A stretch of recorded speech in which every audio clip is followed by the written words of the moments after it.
All right, everybody, welcome to the first time homebuyer class. Yay, this is going to be so exciting. I'm super excited to share this with everybody that's online and anybody that wants to come in. We do have sandwiches and stuff here. So if you do want to come into the office, we are at 777 East, 4500 South.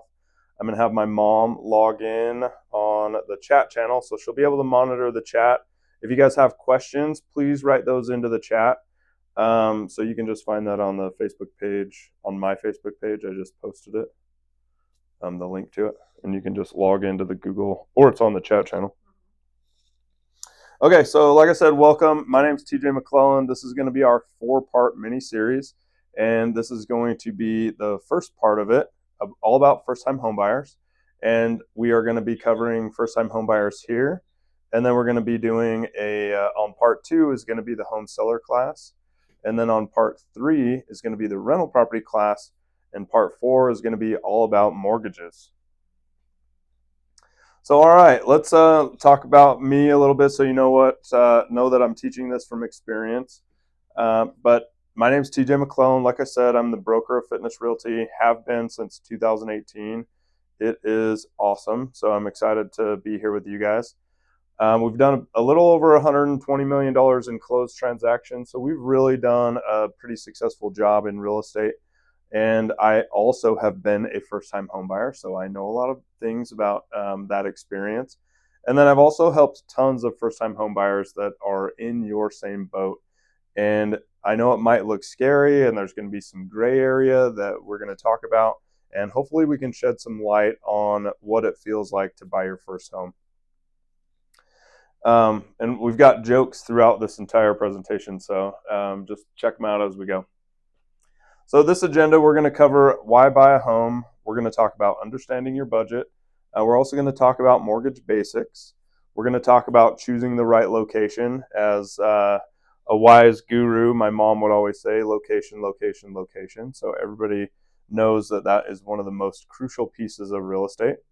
Then we're going to talk about the home buying process overview, and then we'll have a little Q&A session. So when we get to the Q&A session, there's no question that's a bad question, but while we're doing this entire presentation, if you want to, just write down your questions in the chat channel, and I'll try to answer those as we go. My mom will probably flag me down if there's a pressing question, and we'll try to do our best to answer all the questions.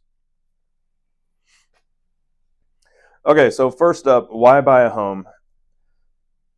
In this entire industry, there are a lot of people out there that would try to tell you that renting is much easier, it's much safer, it doesn't really tie you down, which there are some good benefits to renting, but there are far more benefits towards owning a home. And the first one that we want to talk about is building equity.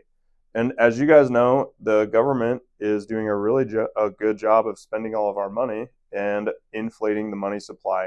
And so in the process of getting your home, you're going to be able to have two things. One, you'll have some appreciation where that investment might go from $300,000 to $600,000, which is kind of the norm when we saw what happened through COVID. And then you also will be paying down your mortgage balance. And so when you're paying that down, instead of paying your landlord and then them paying their mortgage down and you receive no benefit of that, you actually pay down your own mortgage and have that equity in your back pocket. And then secondly, we have stability and security. As you guys know, if you're a renter, the landlord can come down on you pretty much at any time and let you know, hey, your rent's going to go up, or hey, we're not going to retain this lease after this 1 year. So there's just not a lot of stability and there's not a lot of security. Now, if you're a person that really loves having that flexibility to run off and go to the next place, then maybe buying a home just isn't for you. But for the general populace that wants a little more stability in their lives, this is a great place to do that. Then we have the freedom to customize. So I'm sure you've been wondering in your landlord-tenant relationship, like, hey, can I try to paint? Can I replace a sink? Can I maybe put my wall decorations up? Can I put some things outside? And with a single family home, you have a lot of that autonomy to do that. If you live in a townhouse and it has an HOA, you might have less autonomy, but there still is a lot of freedom to customize the process or customize your own home and your living situation. And then, like I said, kind of in the appreciation side and equity side, it's likely that your investment will grow. And that's going to be a great thing for all of you. Hey, what's up, Karen? Come on in. All right. Okay, we're going to take a little fun fact break. So, the median age for first time homebuyer is 35, which is really kind of crazy. So in Utah, it feels like it would be a lot younger than that. However, this is a national stat, so I don't know what it is specifically for Utah. If you want, there's some chips and stuff there for you if you'd like. Okay. So having the median age as 35 is kind of interesting because um, that's only the median age. So there's a lot of people that become first-time home buyers when they're 40, 45, 50. But there's also people that are 20, 21, 25 on the other end. So it really is kind of an interesting thing to see just in our market because anybody can become a first-time home buyer. And so for us, we love to promote that if we educate you enough and you can kind of become um, or the gray area can go away, then there's a lot of places that we can actually showcase how much or how many benefits come from owning a home. All right, and then 74% are renters, and then 26% of them are coming from rent-free areas like living with family, or they might just have a really cushy deal with somebody, or maybe they're in student housing or something like that where somebody else is paying it. But the vast majority of first-time home buyers come from being tenants.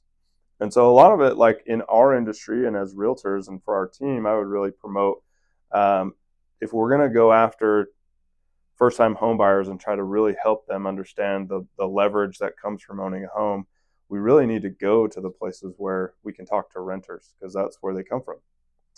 And then I've got the very bottom one, down payment average is only 6%. So there are a lot of programs and benefits. And in our office, there's a guy that is a lender, and his name is Shiloh. And he actually talked about there's 3 cities that have grants up to $30,000 right now, which is the highest he's ever seen in his career. So if you guys don't know that, and you're a first-time home buyer, you're looking at this, or you're like, I'm totally scared, I don't even have any money for down payment, there may be options for you to get a grant and not pay that down payment. And then you could start your real estate path and home ownership much sooner than trying to save pennies that are just not going very far right now. All right, understanding your budget, saving your pennies. I kind of just said that. That's kind of funny. So understanding your budget has a lot of facets to it. We're only going to kind of glaze over this a little bit. So assessing your financial health, a lender is going to do that for you. So if you have questions, as realtors, we are a great point of contact for you guys to come in and talk to us because we have lenders that are in our back pocket that are trusted. They are professionals and they know what they're doing. And so if you come to us, we will get you a lender that knows what they're talking about, and they can assess your financial health, which might be your credit score, might be your debt to income ratio. It could be how many credit cards you have. It could be a whole slew of things that they're going to talk to you about. But step one really is to try to assess your financial health because that gray area that I'm really describing, a lot of it comes from not knowing how much you can afford, what your payments look like, what it looks like to have a mortgage. And people don't learn it in school, so we don't really naturally have this intuitive in our own brains. All right, and then calculating affordability. Once again, the lender's really going to talk to you about what that payment looks like, and they have access to some of the buy down programs so that we can squeeze the payment a little bit potentially. And so you may find, especially right now, since rates have kind of lowered to a better position than they have been in the last 20 months, you may find that your rent and your payment could look virtually the same. And so you might be able to sidestep into home ownership without very much pain. About 12 months to 20 months ago, people would have been saying, oh, I'm just going to rent, because it was actually far cheaper in Utah to do that. But the numbers are kind of rotating and shifting a little bit more. So a good lender, ones that we have, especially like Shiloh I was talking about, have access to that, and they could show you what that looks like. And then the importance of saving for a down payment.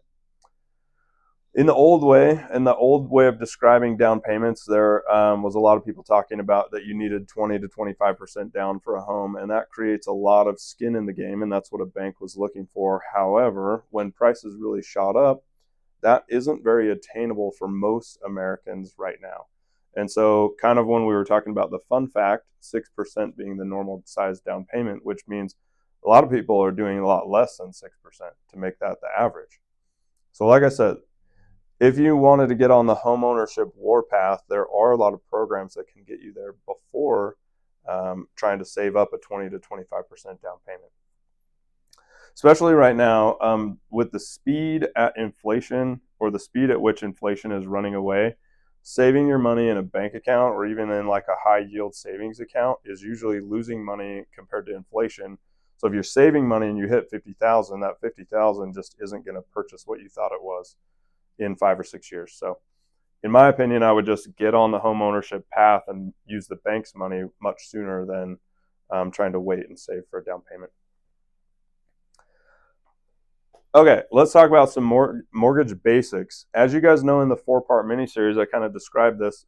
The 4th class is going to be all about mortgages. So that one's going to cover it in depth. This one's going to cover it just the kind of gravy train, top high level stuff. So the types of mortgages out there, we have FHA, we have a VA, we have conventional, we have a whole slew of other products out there, probably about 100 of them. And they come up with new products all the time in the lending world. Which is just like every other industry. There's always new products that are coming out, and they are no different than that. So a lot of times when we're talking about first-time homebuyers, though, and we say an FHA loan, people think that's the first-time homebuyer loan. It is, and it can be, but it doesn't have to be. FHA just means a government-backed security. It's backed by the Federal Housing Administration. And there are many pathways that people can use the FHA loan. So it's not a first-time homebuyer loan, and you can use it multiple times. So it's not a one and done. It's not any of those. So we're just kind of squashing some of the rumors that are out there. But the FHA loan is a great product for a first-time homebuyer because they usually come with a lot of extra incentives to help somebody get on their feet and get into home ownership, and so that they don't have to be a tenant anymore. VA loans, if you're a military member, we have tons of great access points for VA loans. So if you are a military member, just reach out to me direct because that's one of my specialties. And then conventional loan, that's kind of what I was talking about, the 20 to 25% down. However, there are a lot of conventional loan products that can even go as low as 5% and sometimes 0, but I haven't seen those very often, but the 5% is usually a normal one. Now, there's a lot of different avenues to go with that, and the reason why I bring all those up is because a good qualified lender will be able to show you which one of those avenues is the best for your family, for you, your bank account, your money situation, your financial literacy, things like that, and they can really help you. All right, let's talk about interest rates. So we love talking about interest rates. During COVID, they were non-existing, like they were really low, historic lows, like 100-year lows, which was incredible, and most likely in our lifetimes we'll never see that again. And I probably would say and caution that it's not good or healthy for us to ever go back to that. It just creates like a fire of real estate buying and selling, and it just is kind of really turmoil. So where we're at right now, as we've kind of squeezed down at the time of this recording nearer to the election coming up in 2024, the interest rates are kind of squeezing down, which, like I said, is bringing the purchasability up for most people. And if you're in that like 2,000 to 2,100 range, the mortgage is being it's almost as close to rent if you're getting about a $375,000 loan, just ballpark. All right, and then the pre-approval process. So the pre-approval process, kind of like what we were talking about in the beginning, having somebody check your financial health. The lender will talk to you about credit, debt to income ratio, and all the other avenues that go through that process. A lot of times when we're talking about first-time homebuyer, somebody might say, hey, I got pre-qualified, or hey, I got pre-approved. Now that has two versions of that. The pre-qualified side, a lender might have just had a phone call with you and said, yep, these are the things you're talking about. These are the things you said to me. That sounds like you're pre-qualified. They might write a letter for that. Pre-qualification is just not as good as a pre-approval process. Pre-approval means that an underwriter or somebody in the staff of the lending side has actually verified all the numbers that you've said. Pre-approval process, or the pre-approval letter, is much more effective as a first-time home buyer, because then you know what you're actually shopping for. And contrary to a lot of popular belief out there, if a lender qualifies you up to $400,000, it doesn't mean you have to spend all $400,000. You can decide to spend less. And as realtors in our company, I usually try to coach everybody to only spend up to the amount that your client talks about. So even if your client says, "Yep, I'm qualified up to 700," I only show them homes up to 600 if that's what they said. I want to stop at this 600 point. A lot of gurus, especially my mom in this room, could tell you that when you have a client that is trying to squeeze their mortgage down and they're qualified to 600 and they tell you, I only want to spend 450, a lot of times you'll show them homes at 450 as a first-time home buyer and they don't know what they actually want. And eventually they'll say, hey, let's see something at the 500, 550 range. So naturally it kind of grows to what your lifestyle is. And that's just the nature of the beast. Okay. So let's talk about location, right? Choosing the right location. There are a lot of factors to consider. Okay. Are there any questions in there at all? Okay, just making sure. So when we're talking about this, a lot of factors to consider: schools, commute, amenities. We have a buyer's due diligence checklist. So as realtors, and when we're trying to work with first-time home buyers or any buyer, typically we'll send them this due diligence checklist, which has about 20 to 21 items on there of paragraphs worth of stuff to think about while you're trying to purchase your first home or second home or third home or whatever. I try to actually send it out to every single buyer because it jogs your mind about things that matter to you, because each person's different. You might really care about crime, or you might really care about commute, or you might really care about the public transit that's going in behind your house or whatever. A lot of factors there.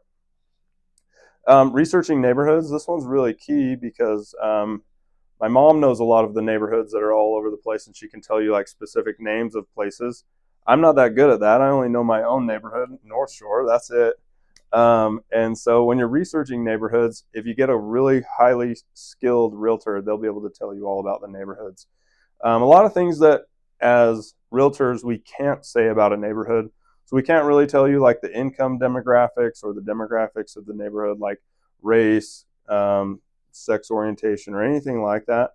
However, if you are like, hey, I want a neighborhood that is a family-based neighborhood, we can tell you, hey, drive up and down the streets, and if you see family stuff out in the front yards, most likely it's a good family neighborhood. So there are a lot of ways that as skilled realtors we can help a first-time home buyer find the perfect location, the perfect terms, and things like that. All right, and then based on location for the future growth potential, if you're buying a piece of property in Utah, anywhere in the near future up to the next decade when we will have the 2034 Olympics, most likely it'll be a good investment.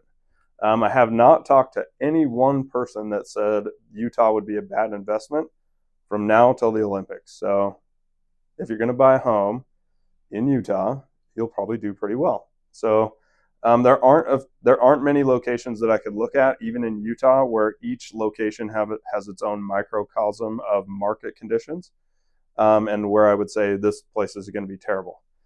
One thing to put on the back of your mind is condos that have a super high HOA may not perform as good as other market pieces of property.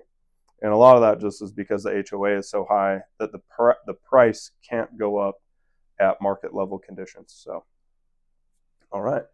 Any questions? Okay, I like it. Okay, so this is the home buying process. Karen and my mom in here could tell you that this home buying timeline has probably about 150 other steps inside of this.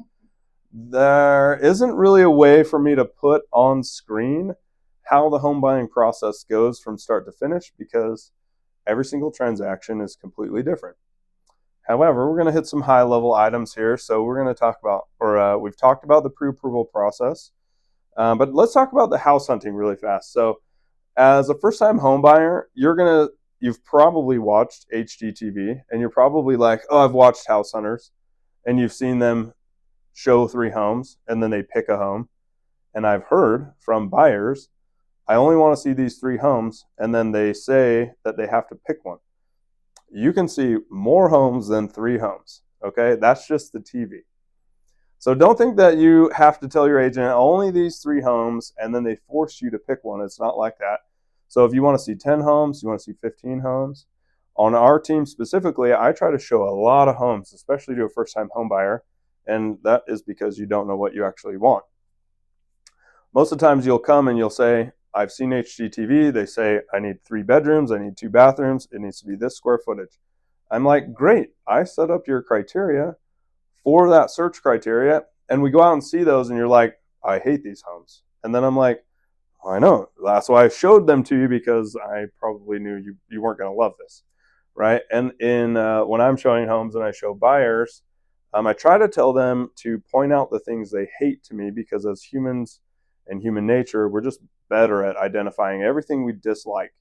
It just fires off. You can walk in. I've had clients literally walk in, I hate this kitchen, walk right back out the door. And that's because we can identify what we don't like really fast. So I try to coach first-time homebuyers to point those out to me, because then I'm changing the criteria like as we're going. When we get to the must-haves, we always try to talk to our first-time homebuyers or any buyer about must-haves. But I've often found that everybody kind of changes those, and my mom can weigh in on that. They rapidly change and evolve just as you're showing homes. So when you're in the house hunting process, don't feel like you have to get pigeonholed into exactly what you think you said to the realtor. Tell us. We will listen, and we will change your criteria so we can find the house that you really like. All right, then talking about making an offer. There's like a whole class we could do just on making an offer and how to be competitive and negotiations and what's in the offer and what's in the contract and all the verbiage and language and litigation that comes out with the REPC. So much stuff. What you really need to know is hire a really good professional like the ones that are on our team, and they will help coach you through, because they've gone through training from me, or they've had many years of experience, like my mom, and she can really help coach you through that process. So the making an offer process is not as scary as it seems. And especially in Utah, we have this great thing. So everybody kind of write this down or put it in the back of your mind. When you go to make an offer, get a due diligence period where you can actually have that protection. And that due diligence period is kind of like your golden bubble, where you could say, okay, I love this house, but I don't like it like a super amount, so let's cancel. Or you wake up one day and you just roll over and your nose itches, you can cancel the contract during that due diligence process. So it's not super scary. It's scary because it's a contract. There are consequences for getting into contracts that you might not understand. And so that's why I'm saying hire a trusted professional like us, and we will help you through the making an offer process. All right, and then inspections and appraisals, those are kind of the fun times where you get to find out if the home is actually going to be worth what you're talking about, because you might go out there, and if you have an agent that has no knowledge about what they're doing, they might let you write an offer that's $100,000 over on this house, and that would be terrible. So get a trusted professional, like I said, from our team. But during the inspection process, there are a ton of things that you could be looking at. In that due diligence checklist that I was talking about in the beginning, there are a lot of items that you might be inspecting during that process. So a trusted professional like us has all the training that we've gone through to identify the things that we should be telling you to either inspect for or think about or try to contemplate for your own family. Lots of stuff for you to do on that. The appraisal process is to see if the bank is going to lose money on this deal. Sorry to say this, but the appraisal process does not care 1 ounce about the person that's buying the appraisal. It's for the bank. If you're getting a loan, You will have an appraisal because the loan process and the appraisal make sure that the bank is protected. If you're doing a cash deal, appraisals don't do anything. You don't need one. If you're in a cash deal and you're paying $600,000 for a home, you probably know what you're talking about, and hopefully you're not going to lose money. I would just be cautious and get a trusted professional anyways. All right, those processes right there, getting towards closing the deal, can take about 30 days, maybe, well, they can take anywhere from 17 days to 45 days or beyond, and sometimes a little shorter if the lender's really on point and there's no hiccups in the deal. But typically we try to say 30 to 40 days for a closing. So all of these things, your trusted professional is going to help you get through so that you can get your first house. A little story really fast. We just helped a first-time home buyer that was living at their parents' house. They were renting from them, but they were getting ready to purchase their first house. And so they contacted me, and then we went through all the criteria, pre-approval process. We went house hunting. They had no clue what they wanted, but I showed them a ton of homes, and then we started to dial that in. And then it got a lot better for what they were looking for, and then eventually found the perfect house. Then we made an offer, but these two processes took about a week and a half, maybe 2 weeks, not very long. So they decided, hey, I want to buy a house. They called me 2 weeks later, we're making an offer. If you find the perfect house and you get educated, it doesn't take very long. Then we went through the inspections and appraisals, and then we got to the closing of the deal. This part took about 31 days or 28 days, something like that. And then we got them their key, and kind of funny enough, the house was deadbolted and locked, and the key only worked on the deadbolt, but not the bottom one, so I had to break into their house. So the first break-in was me, their realtor. So anyway, it was a good time. Okay, if you guys found this helpful, you can scan this QR code for me. That would be great, and just leave us a little review. All right. This, I think, is the last slide before we hit the Q&A. So common mistakes to avoid. Skipping the mortgage pre-approval process is a really big common mistake. However, there are some caveats to that. I actually used to show homes to a lot of unqualified, I shouldn't say unqualified. I used to show homes to people before we got pre-approved, and most of that was so I could create a relationship, build trust, and a lot of it is just me walking and talking with them and educating them so that they would get excited to go and get their pre-approval. Now the NAR lawsuit has changed that. We can't show homes without a buyer-broker agreement.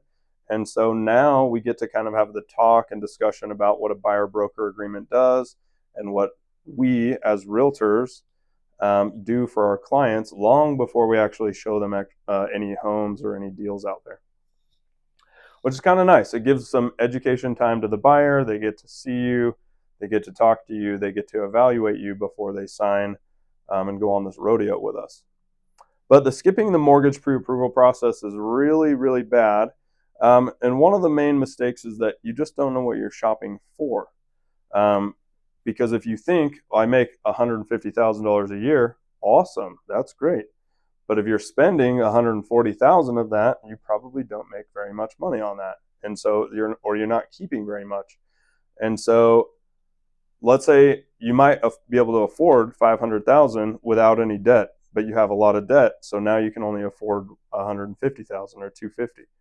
So the pre-approval process is really crucial. And then ignoring hidden costs. There is going to be a lot of hidden costs that you might not think of. And the reason why I say hidden is because the average consumer doesn't think about this all day long like we do. And so if you get a trusted professional, now they won't be hidden costs. There are costs to doing business. There are costs to getting into real estate or buying your first home. But as a real estate professional, we'll show you what those hidden costs are and make sure that they're not hidden. We'll bring them to your attention. And then overextending your budget, only you get to decide what that looks like. The bank has a bunch of debt to income ratios that you must maintain up until the day of closing, and then you can do whatever you want after that. They don't really care about that. But overextending your budget is a really personal thing. So as a real estate professional, I don't get to dictate that. That's why I said We just try to go up to and spend your money at the level that you say you want to spend. Which is one of the things that with our team, we will never try to force you into something that you're not comfortable with, which is why we love the education piece, because when you get educated, it's less scary and you make your own choices. And then not researching the market. This one is really, really big. If you aren't with a trusted professional like us that understands the market and looks at the data and is really understanding all the nuances that happen with the real estate world, especially right now, because there are a ton that are changing. But if you're not researching the market, you might buy something that you hate and then eventually lose money on. We don't want that for you. Nobody has a crystal ball. However, we have market data that we can help point you in the right direction to make a solid, good choice for you and your family. Now, like I said, grain of salt here. If you're in Utah buying a piece of property up till about 2034, that's probably going to be pretty good. All right. Any questions? Anything on the chat? Did Paige have anything? Paige, did you have any questions? You have to type it because I can't hear you. All right. And then up next for next month will be Thursday, November 14th at 6:30. For anybody that's watching this online, just jot down 777 East, 4500 South. That's our office. Next month, we will have sandwiches, chips, drinks, or waters, and probably leftover Halloween candy. But this one is going to be all about home selling. So if you think you're going to be a home seller one day, and this is still a great class for a first-time home buyer. So if you don't own a home yet and you just want to come and get educated, this is still a great class. But we're going to be talking about how to get top dollar from your home. And in fact, I will have homes up here for display for top dollar. We're actually trying to help a family right now do a top to bottom repaint and all new flooring. So we'll show you how to get top dollar for your house. And then I'll show you about 90 days of content. So in our industry and as real estate professionals, I've been trying to coach everybody to make content. But me personally, I try to make 90 days worth of content for every listing.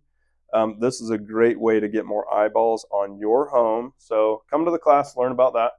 And then obviously we're going to talk about marketing. When you get more eyeballs on your deal, you will get a better offer, hands down. And then closing the deal and what that looks like, it will be that class. So make sure you guys come to the come to part 2 of the 4-part mini series on home selling. And then I just want to say a huge thank you to everybody. Thank you for watching online. Thanks for everybody that's here. I really appreciate you guys. And if you want to, you can Google Fitness Realty and go to the Facebook event or search for Fitness Realty and our events. That's where I post all of our events. We're going to start hosting, or we've got the 4-part mini-series class. We may actually start doing a motorcycle night, so that'll be kind of cool. My mom doesn't like that. You should have seen her face. It's going to be exciting. And then everybody that is watching this or watching a recording of it, you can use this sign up for free and get entered into our $500 gift drawing. We're going to be doing this like right around Thanksgiving, I think is the time. Do you remember? Something like that. So get involved, get into the drawing, and hopefully we select you. So good luck. All right. Thanks, everybody. This has been our first-time homebuyer class. I love you guys. Thank you so much for joining us. And if you would, just like, share, and comment down below. That really helps me out, helps out the algorithm, and I really appreciate you guys. All right. Thanks, everybody. See you.